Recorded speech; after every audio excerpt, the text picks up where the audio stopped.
In Thursday's red and blue political roundup, the White House announced President Trump plans to declare a national emergency at the southern border. It comes the same day the Senate approved a spending bill to avert a government shutdown. The bipartisan compromise provides far less money than the White House's initial demand. But a national emergency would allow the president to bypass Congress for any additional funds. The president is expected to sign the spending bill when it reaches his desk. But Senate Majority Leader Mitch McConnell said the White House is wasting no time moving ahead with its other plan. I've just had an opportunity to speak with President Trump, and I would say to all my colleagues, has indicated he's prepared to sign the bill. He will also be issuing a national emergency declaration at the same time. And I've indicated to him that I'm going to support the national emergency declaration. Niall Stanage joins me now from Washington. He's a White House columnist for The Hill. Right, Niall, the White House's announcement came minutes after the Senate approved the final spending package. What do you make of the president's timing? Well, I mean, clearly there was some uncertainty up until the very last minute as to whether the president would sign this bill. The reason for that uncertainty was because there are many Conservatives who don't like it.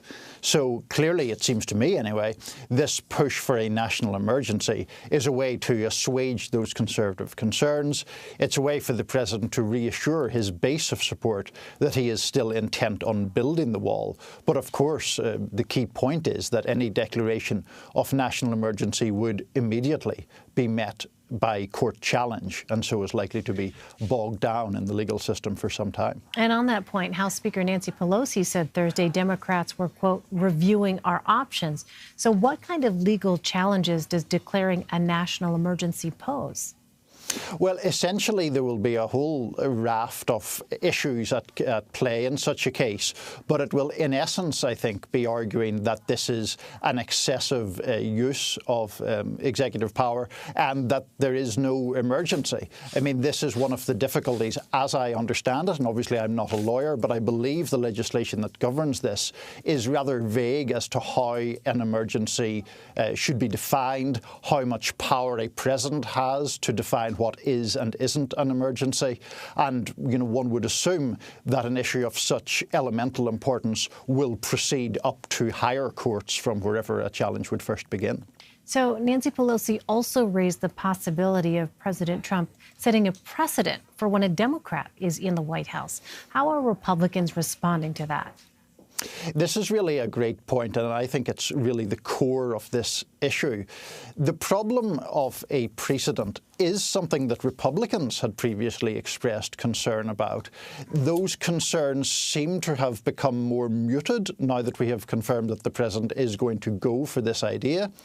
But the principle or the question is fairly straightforward. If President Trump can declare a national emergency pertaining to border security and use that to circumvent the Congress to build a wall, what's to stop a future Democratic president declaring a national emergency over gun violence, for example, and seeking to enact gun control legislation or gun control action that could not pass the legislature? That's the problem, that it potentially diminishes the role of Congress and hands power to any president to do what he or she wishes. Speaking of Congress, William Barr was confirmed as Attorney General Thursday.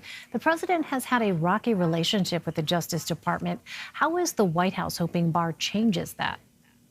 Well, I think that Barr is considered fairly supportive of the president's agenda and the president's viewpoint, clearly because he will be, and now is in fact, a permanent or a regular appointee. Mm-hmm. There is more stability in the situation than there has been whenever there's been an acting person, Matt Whitaker, in that role. Mm-hmm. Whitaker was seen, I think, more as an outright partisan, certainly by detractors. William Barr, certainly someone steeped in conservative viewpoints, but not considered by many people quite as staunch or quite as reliable an ally to the president as Matt Whitaker was. Well, Democrats are still concerned with how Barr will handle oversight of the Russia investigation. What challenges is Barr inheriting here, and how can we expect him to shape these obstacles himself? One huge issue here will be what happens once Robert Mueller does finally submit a final report.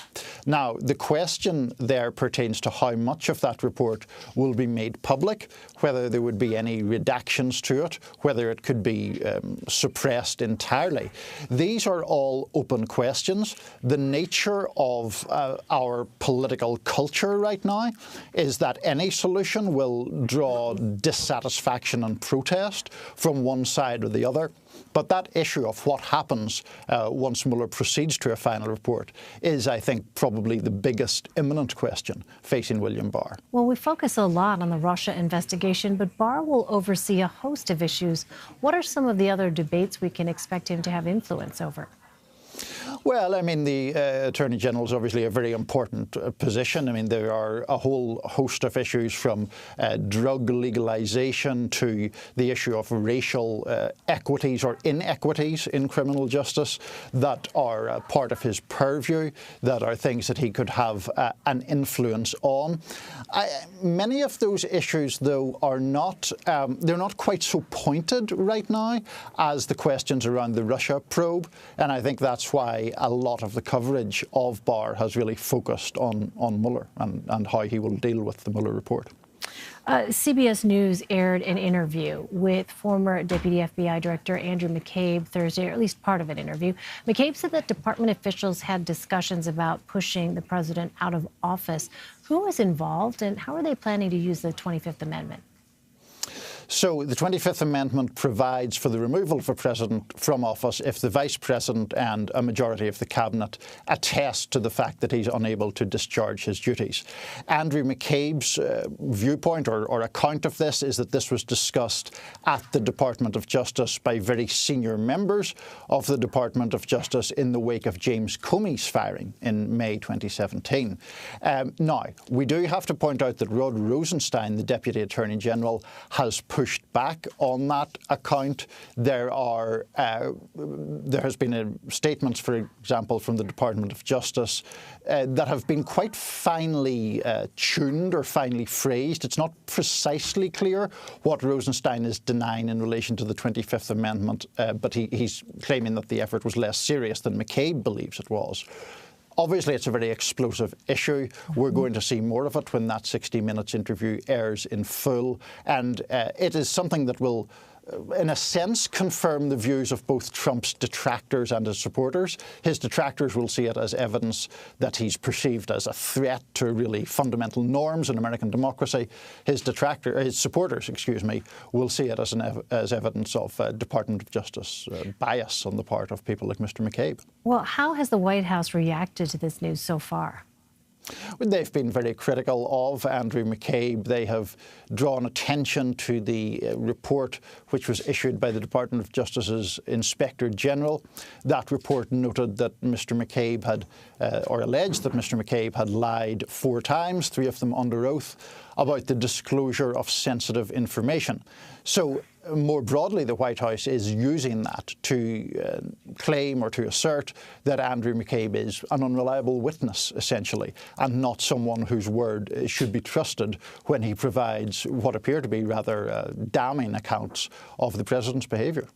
Finally, a court ruled Wednesday the president's former campaign chairman, Paul Manafort, violated his plea deal. It was revealed that Manafort lied multiple times to prosecutors in the Russia probe. What impact could this have on the White House? It is just another problem in a succession of problems that have emerged from the Russia probe for the White House. This particular detail about what Manafort lied about gets quite deep into the weeds of the overall investigation. I think the political problem is it's someone who was the campaign chairman, albeit fairly briefly for the Trump campaign, who appears to be engaging in shady behaviour even after having reached a plea deal with Mr. Mueller's team. The fact that there are figures around the president or who were around the president who engage in that kind of behaviour is politically problematic. It just adds a little bit more to the dark cloud of suspicion that has hovered over the president and his circle. Well, Manafort will likely face life in prison. Do we know if the president is considering a pardon? We don't really. I mean, he hasn't given a definitive opinion on that. The issue of pardons is obviously a very vexing one in a case like this.